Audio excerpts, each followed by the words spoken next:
পরবর্তী কেমন ছিল চার মারার পর? চার মারার পর অনুভূতি ভালো, মানে টিম এগিয়ে গেল তো একটু হলেও, তো ওইটাই মানে ব্যাটে বলে মিলে গেলে তো একটু চার মারা যায়, এতটুকুই হয়তো পেরেছে। ছক্কা কি করে যায় না ফুটবল? এখনো পর্যন্ত এটা বলতে পারছি না, আপনারা দেখবেন, দেখা যাক কি হয়, তারপরে রিভিউ করবেন। ছক্কা কাকে বলে? ছক্কা কি বল উঠতে গেলে ছক্কা হয় না? নেই, আপনার তো ডেফিনেটলি বাউন্ডারি ক্রস করতে হবে, বাউন্ডারি বাইরে গেলে তো ছক্কা হবে না। এত দূর এখনো মারতে পারিনি, না এখনো পর্যন্ত পারিনি। আশা করছি মারতে পারবো একটা হলেও, সেটাই আশা করছি। দোয়া করেন যেন সবাই মিলে একটু মারতে যেতে পারি ছক্কা, একটা তো ছক্কা হাঁকানো। দল নিয়ে ভাবনা কেন?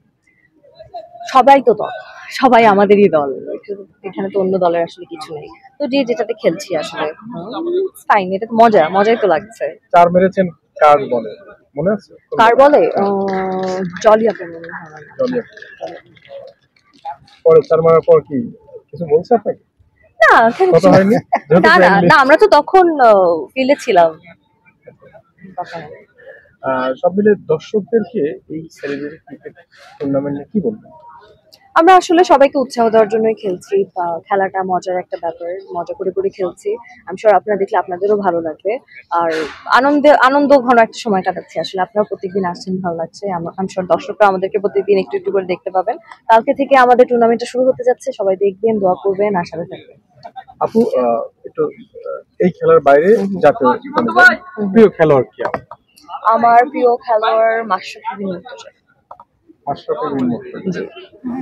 এখন বর্তমান যারা খেলছে তাদের মধ্যে কেউ আছে? তাদের মধ্যে আসলে এখনো মানে ওনারা তো মাত্রই আসলে খেলা থেকে বিরতি নিলেন, আমি বলবো সাকিব আল হাসান পছন্দের ছিলেন, তো এখনো পর্যন্ত আর ওরকম করে দেখা হয়নি, দেখে হয়তো বা আগামীতে বলতে পারবো। সব মিলে আমরা বিদায় নিচ্ছি। বিদায় নেওয়ার আগে আপনি আপনার এক্সপেরিয়েন্স, খেলার এক্সপেরিয়েন্স একটু খেলার এক্সপিরিয়েন্স খুবই ভালো। এই যে দেখেন, আমরা কিন্তু মাত্র প্র্যাকটিস করলাম, আমাদের এগেইনস্টে যারা খেলছেন ওদের সাথে প্র্যাকটিস করলাম, তো হিংসা যে নেই সেটা আপনারাও বুঝতে পারছেন। না হলে তো খেলার একটু আগে আমরা আসলে প্র্যাকটিসটা করতাম না, আমরা তো জেনে গেলেন আমরা কে আসলে কার এগেইনস্টে কেমন খেলবো। আমার মনে হয় একদমই it's fine, it's completely fine. এখানে হারি জিতি যেটাই হোক না কেন, দুটোই আনন্দের।